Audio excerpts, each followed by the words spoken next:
저는 오늘 송곳이라는 제목으로 하나님의 말씀을 여러분들과 함께 나누고자 합니다. 오늘 다니엘서는 이렇게 시작하고 있습니다.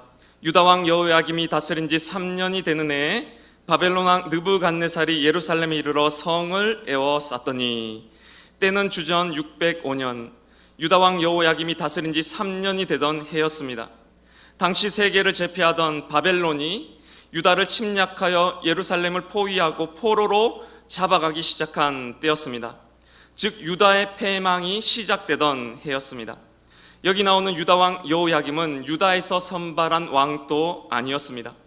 당시 힘이 없던 유다는 바벨론으로부터 나라를 지키기 위해 옆에 있던 나라였던 애굽의 조공을 바치며 섬겼고, 그 애굽 왕이 세웠던 왕이 바로 여호야김이었습니다. 이때부터는 왕조차도 스스로 정할 수 없는 지경이 되었다는 말입니다. 2절은 더합니다.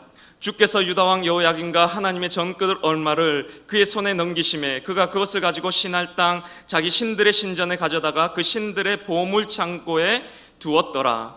결국 바벨론은 유다의 항복을 받아냈습니다. 유다왕 여호야김을 사로잡아 갔습니다. 또한 자기들의 신이 하나님보다 더 우월한 신임을 증명이라도 하듯 하나님의 성전 그릇을 훔쳐 자기들의 신들의 보물 창고에 두었다라는 말씀입니다. 완전한 패망의 상황이었습니다. 도무지 솟아날 구멍이라고는 하나도 보이지 않는 절망적인 상황이었습니다. 아무런 힘도 없었어요. 무력함 그 자체. 여러분, 나라가 망했습니다. 왕도 사로잡혀 갔습니다. 하나님의 성전 기물마저 빼앗겨서 치욕을 당하고 있었습니다. 나는 포로입니다. 여러분, 세상의 그 어떤 책이 시작하는 그 첫 1절과 2절에 이보다 더 처참하게 시작하는 책을 여러분들은 보신 적이 있으셨습니까? 겹겹이 쌓여 나를 포위하고 짓누르는 그러한 상황 가운데서 바로 다니엘이 있었다라는 말로 오늘 성경은 시작한다는 것입니다. 저는 오늘 말씀의 제목을 송곳이라고 정했습니다. 여러분, 왜 송곳인지 눈치채신 분도 아마 있을 것입니다. 예전에 노사 분쟁을 다뤘던 유명한 웹툰이 하나가 있었습니다. 바로 송곳이라는 제목의 책이었는데, 이 세상에는 단단한 판이 있다라는 거예요. 우리를 짓누르고 우리를 강요하는 판이 있다라는 것입니다. 자본과 기득권과 강자와 약자, 가치와 구조라는 겹겹이 우리를 짓누르는 그러한 판이 있다라는 것입니다. 그리고 우리는 그 보이지 않는 거대한 판에 눌려서 숨죽이며 길들여지며 순응하면서 모두가 살아간다라는 것입니다. 그런데 가끔, 아주 가끔씩, 그리고 반드시 송곳 같은 인간이 한 놈쯤은 있다라는 것입니다. 그 거대한 판을 뚫고 나오는 송곳. 여러분, 그래서 제목이 송곳입니다. 오늘 또 우리를 누르는 단단한 판들이 있습니다. 돈이라는 판, 명예와 인기라는 판, 세상 가치와 사회 구조, 성공과 인정, 이렇게 너는 살아야 돼라고 말하는 보이지 않는 견고한 판이 우리를 지금 또 겹겹이 누르고 있습니다. 우리는 여기서 꼼짝달싹하지 못한 채 길들여지면서 살아가고 있습니다. 마치 남유다가 처한 막막한 상황처럼 말입니다. 그런데 거기에도 송곳같이 그것을 뚫고 나오는 사람이 있다라는 거예요. 바로 다니엘에 대해서 오늘 이야기를 나누고자 합니다. 하마터면 열심히 살 뻔했다라는 책이 있습니다. 책 제목이 그렇습니다. 죽도록 열심히 살아야 한다가 책 제목이 아니었습니다. 하마터면 열심히 살 뻔했다, 후회할 뻔했다라는 뜻입니다. 죽도록 열심히 살고 경쟁하고 치열하게 싸우고 올라서야만 행복하게 살 수 있는 것처럼 알게 모르게 우리를 길들이고 있는 그 판을 뚫고 나온 사람들의 이야기였습니다.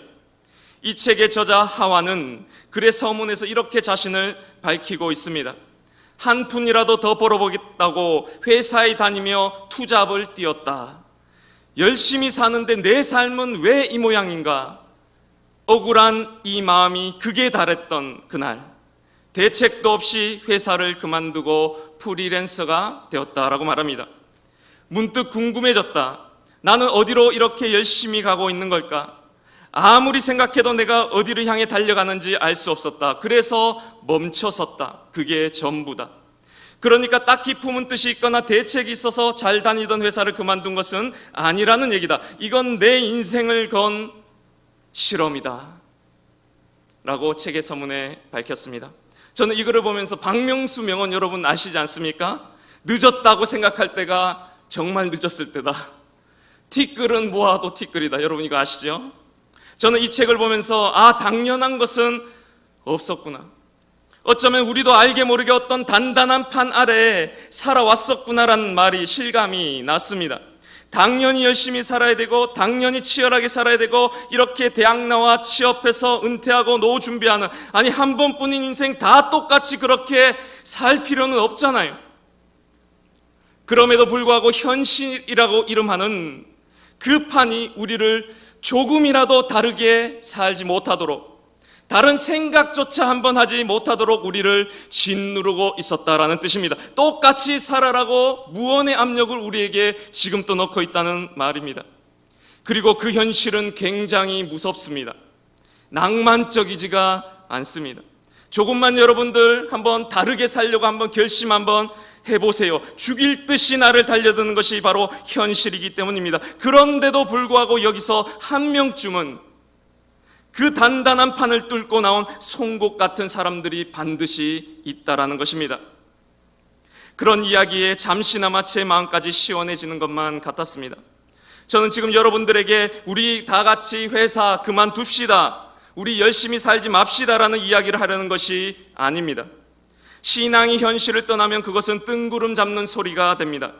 그럼에도 신앙이 현실에 갇히면 그것은 세상 소리와 아무런 차이도 말하지 못하게 되는 것입니다. 오늘 그렇다면 우리가 신앙인으로서 이 현실의 단단한 판을 어떻게 뚫고 나갈 수 있는지에 대해서 한번 다 같이 살펴보려고 합니다. 그러기 위해서는 먼저 이 현실에 우리를 짓누르는 그 판이 무엇인지, 그 판의 본질을 파악하는 것이 중요합니다. 오늘 7절 말씀에 그 답이 있습니다. 오늘 7절 말씀을 다 같이 한번 읽어보도록 하겠습니다. 시작. 환관장이 그들의 이름을 고쳐 다니엘은 벨드사살이라고, 하나냐는 사드락이라고, 미사엘은 메삭이라고, 아사랴는 아벤느고라 하였더라. 아멘. 이게 현실이라는 거대한 우리를 짓누르는 판의 본질입니다. 바로 이름 바꾸기입니다. 다니엘의 이름의 뜻은 하나님은 나의 재판관이십니다 였습니다. 그런데 벨드사살의 이름은 바벨론 신이여 왕을 보호하소서란 뜻으로 바꿔버립니다. 하나님은 은혜로우시다라는 뜻의 하나냐는 바벨론 신 아쿠의 명령이란 뜻의 사드락으로 바꿔버렸습니다. 누가 하나님과 같은가란 뜻을 가진 미사엘은 바벨론 신 느고의 종이란 뜻의 아벤느고로 바꿔버렸다라는 것입니다. 이름 바꾸기입니다. 성경에서의 이름은 단순한 이름 그 이상의 의미가 있습니다. 그 사람의 존재를 의미하는 것이 바로 이름입니다. 구약의 다윗이 나는 만군의 여호와의 이름으로 그 골리앗 앞에 나아간다고 했을 때 그 이름, 신약에서 우리가 예수님의 이름으로 기도한다라고 할 때의 그 이름은 그 이름의 마술적인 능력을 말하는 것이 아니라 그 존재를 의미하는 것이기 때문입니다. 오늘날 우리를 단단히 누르는 현실의 이란 판은 다름 아닌 우리의 이름을 바꿔버리는 본질적 의미가 담겨 있음을 우리는 기억해야 합니다. 다니엘과 세 친구의 이름은 모두가 다 하나님과 관련된 이름이었습니다. 다시 말해 하나님과 관련된 사람이면 너는 잊지 말아라 라는 뜻입니다. 너는 하나님과 연결된 영의 사람이다 라는 뜻의 이름입니다. 이것을 저는 오늘 진짜 자기로 사는 사람으로 표현하고자 합니다. 그런데 이 이름을 바꿔버렸다라는 뜻입니다. 바벨론 신들의 이름으로 바꿨어요. 하나님의 영으로 진짜 자기로 살던 사람이 어떻게 변화되었다라는 말입니까? 바벨론의 신과 관련된 사람으로 변화되었다라는 뜻입니다. 여기서 바벨론의 신들은 다산의 신입니다. 곡물의 신이고 풍요의 신이고 비와 바람의 신입니다. 그게 무엇을 의미하는 것입니까? 다 이 육체와 관련된, 다 돈과 명예와 부와 인기, 잘 먹고 잘 사는 것과 관련된 바벨론의 사람으로 바꿔버렸다라는 뜻입니다. 즉 가짜 자기로 살아가는 사람으로 변화되게 되었다라는 뜻입니다. 이것이 바로 판의 본질입니다. 진짜 자기를 잃고 가짜 자기로 살아가도록 만드는 것, 이것이 바로 우리가 처하고 있는 현실이라는 단단한 판이 우리에게 요청하고 있는 것입니다. 그 이름과 존재를 바꿔버리는 것이 우리를 짓누르는 현실이라 이름하는 판의 목적이다라는 것입니다. 우리는 치열한 삶을 하루하루 살아가면서 변화하는 나 자신을 볼 때가 있습니다. 내가 처음에는 그러지 않았는데 점점 물질적인 인간으로 변해 갑니다. 처음에는 그러지 않았는데 점점 내가 성공주의적인 인간으로 변화되어 갑니다. 우리는 영적 존재, 곧 있는 모습 그대로가 아름다운 사람이고, 우리는 존재만으로도 하나님의 사랑을 받기에 충분한 사람이며, 우리 안에 신을 모시고 사는 신적 존재이며 신의 대리 통치자로 이 땅을 살아가도록 창조된 사람이었는데, 세상에서 여러분 울려 퍼지는 메시지가 뭡니까? 우리가 주일 예배를 마치고 세상 가운데 딱 가면 거기서 들려오는 메시지가 뭡니까? 아무도 그렇게 말해주는 사람이 없습니다. 너가 어떻게 사랑받을 수 있겠어? 도대체 누가 너를 사랑해 주겠어? 게다가 너가 돈도 없어 봐. 게다가 너가 지식도 없고 공부도 못하면 누가 너를 인정해 주고 누가 너를 사랑해 주겠냐면서 죽어라 남과 비교하도록 부추기고 성공 중심의 세상적 사람의 기준을 세우고 물질 만능주의, 외모 지상주의, 여러분 그 광고하시지 않습니까? 엘리베이터를 탁 타면 뭐가 붙어 있습니까? 수학 100점자 명단이 붙어 있고 국어 만점자의 명단이 쭉 세우면서 그 사람의 다른 재능과 특성들, 창의력과 사람됨의 다른 모든 것들은 무시한 채 성적표로 줄 세워버리는 현실. 그러니까 이런 육체의 사람으로 스펙과 성적표의 가짜 자기로 살아가도록 그 이름을 바꿔버리는 역할을 이 현실이란 판은 우리에게 조장하고 있다라는 말씀입니다. 이것이 바로 겹겹이 우리를 누르는 판의 본질입니다. 여러분, 거기서 다니엘이 무엇을 하였습니까? 8절 말씀을 다 같이 한번 읽어보도록 하겠습니다. 시작. 다니엘은 뜻을 정하여 왕의 음식과 그가 마시는 포도주로 자기를 더럽히지 아니하리라고 자기를 더럽히지 아니하도록 환관장에게 구하니. 아멘. 다니엘이 뜻을 정하여, 여러분 무슨 뜻을 정했다는 겁니까? 왕의 음식과 포도주로 자기를 더럽히지 아니하리라. 여기서 자기를 더럽히지 않았다. 이 자기를 더럽히지 않았다 할 때 이 자기라는 말이 중요합니다. 진짜 자기를 더럽히지 않겠다라는 뜻입니다. 진짜 자기로 살아가는 나, 영의 나로 살아가는 나, 하나님의 자녀로 당당하게 살아가는 나를 절대로 나는 잃어버리지 않겠다.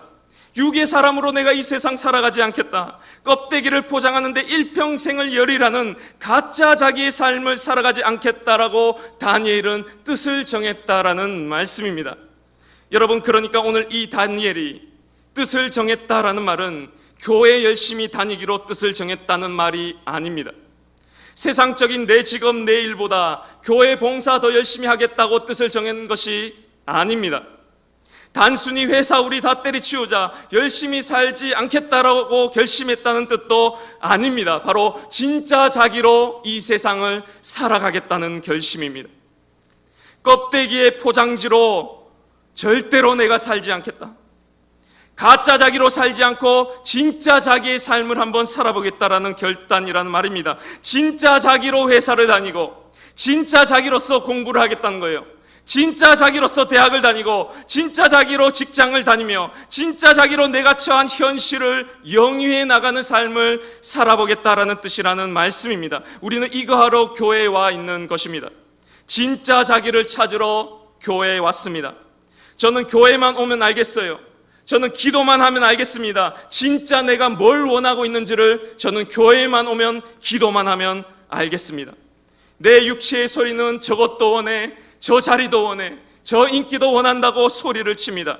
그런데 제가 기도 가운데 내 이 육의 소리를 음소거를 하면 내 영의 소리가 들립니다.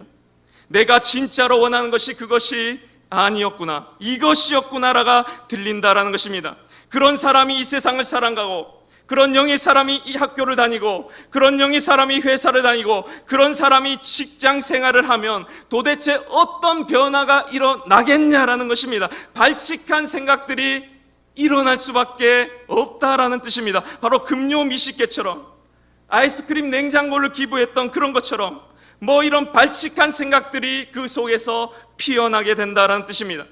그 스펙과 평가에 내 존재가 달려있다고 생각하면서 눈이 뻘개져 있는 그 사람과 같이 직장 생활을 해도 뭔가가 달라도 다른 것이 표가 날 수밖에 없다라는 뜻입니다. 여기서 또 중요한 것은 다니엘이 진짜 자기를 지키기 위해서 무엇으로부터 더럽히지 않겠다고 결심을 했습니까? 왕의 음식과 그가 마시는 포도주로 자기를 더럽히지 않겠다고 말했습니다. 여러분 혹시 왕의 음식과 포도주 드셔보셨습니까? 지금 다니엘과 세 친구가 받고 있는 최상급의 식사와 대우를 말하는 것입니다. 그들은 포로로 바벨론에 잡혀와서 지금 다른 포로들은 다 굶주리고 있습니다.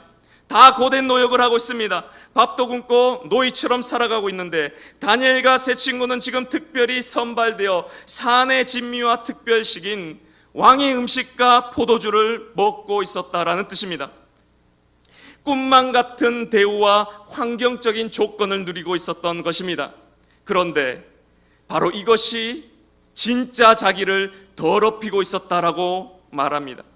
왜냐하면 그것이 진짜 자기를 대체하고 있었기 때문입니다. 잘 만들어진 모조품은 진짜를 대체합니다.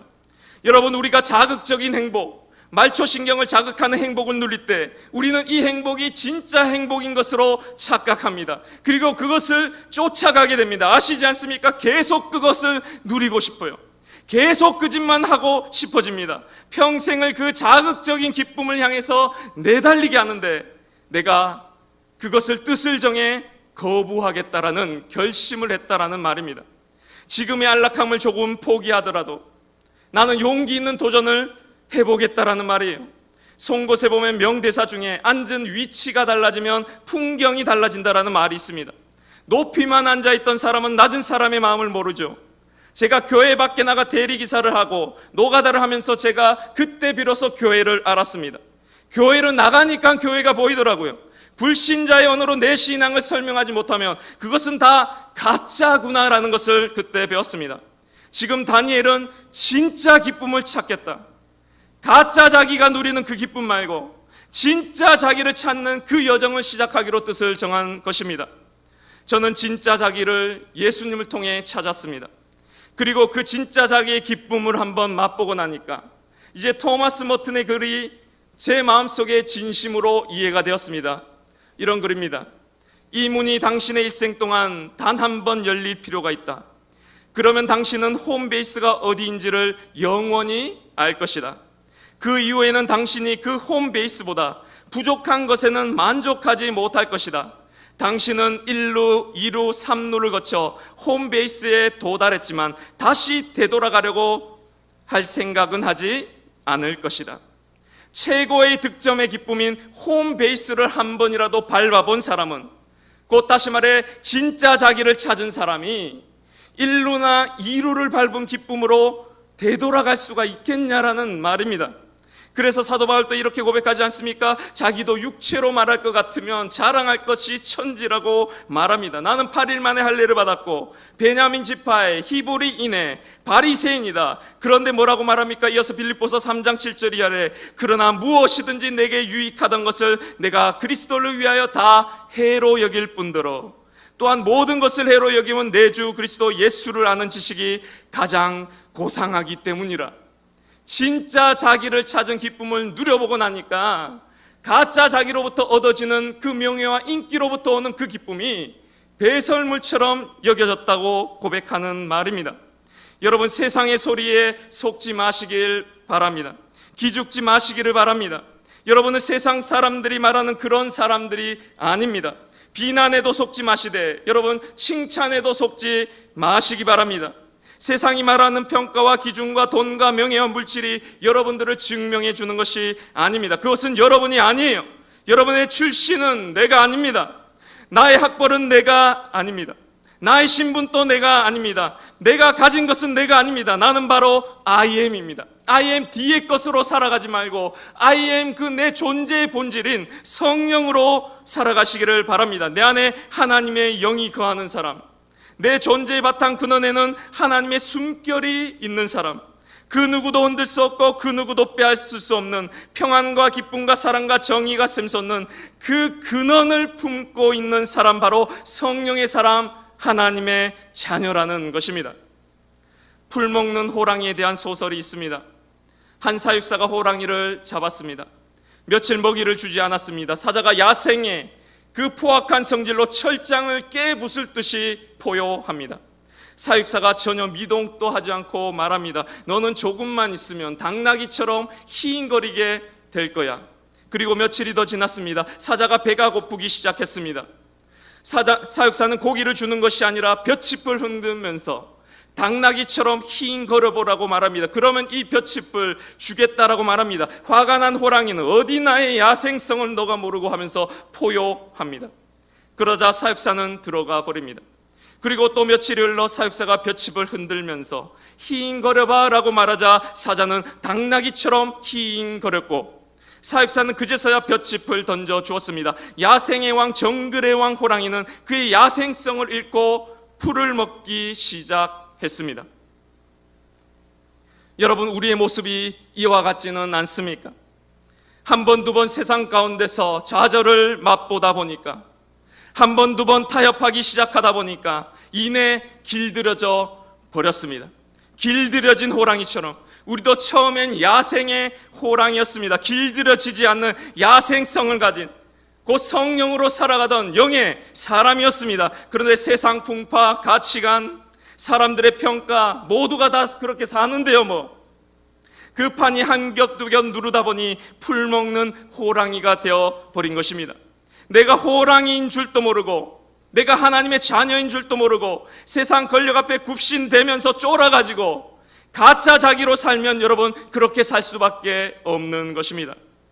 나보다 더 나은 사람은 어딜 가도 꼭 있는 법이기 때문입니다. 그래서 다니엘이 왕의 음식과 포도주로 자기를 더럽히지 않겠다라고 뜻을 정하여 결단했다라는 것입니다. 저는 지난번에 우리 그 박선영 자매가 이런 간증을 했었는데, 저는 이제 불만족하기를 원합니다라는 그 말이 제 가슴에 꽂혔습니다. 이전에도 자기 삶은 꽤나 괜찮았다는 거예요. 세상 지식들, 평판, 가치관, 자기 개발서를 읽으면서 나름 괜찮게 살만 했더래요. 근데 이제 저는 불만족하기를 원합니다. 홈베이스를 내가 한번 딱 밟아보니까 이제는 가짜 자기로서 누리는 그 1루 베이스와 2루 베이스가 그렇게 만족스럽지가 않다라는 것입니다. 저는 이제 불만족하기를 원합니다라고 고백을 했습니다. 여러분, 진짜 자기를 찾으시길 바랍니다. 불만족하세요. 자기 찾기를 굽히지 마시기를 바랍니다. 여러분, 뜻을 정하시길 바랍니다. 먼저 우리가 어떤 뜻을 정해야 됩니까? 수련회를 가겠다라는, 저희 8월 5일 날 6일 수련회가 있습니다. 여러분, 뜻을 정하시기를 바랍니다. 후발 때 그런 거 없습니다. 그런 거 신경 쓰지 마시고 결단하시기를 바랍니다. 여러분, 그래야 나답게 살 수가 있습니다. 여러분, 나답게 산다는 말은 그냥 할 말 다 하고 당당하게 산다라는 뜻이 아닙니다. 그것은 허세입니다. 진짜 자기를 발견하고 하나님의 형상대로 산다는 말이 바로 나답게 산다는 뜻입니다. 진짜 나로 산다는 말이 나답게 산다는 뜻이라는 것입니다. 우리는 지금 그 우물가 앞에 서 있습니다. 라이온 킹에 나왔던 그 우물가 앞에 지금 우리는 서 있습니다. 알고 보니 내 안에 아빠 사자가 있었던 거예요. 그 우물가에 비친 자신의 모습 속에 오버랩되면서 나타나는 그 내 안에 계신 하나님을 바라보는 시간이 바로 예배이고 지금 이 순간입니다. 여러분, 이 순간에 진짜 자기를 만나시기를 바랍니다. 진짜 자기를 찾아 송곳처럼 거대하고 단단한 이 판을 뚫고 나오시는, 그리하여 진짜 자기를 발견한 사람들이 만들어내는 발칙한 생각들로 이 현실의 균열을 내시는 이문동의 모든 청년들이 되시기를 간절히 바랍니다. 기도하시겠습니다.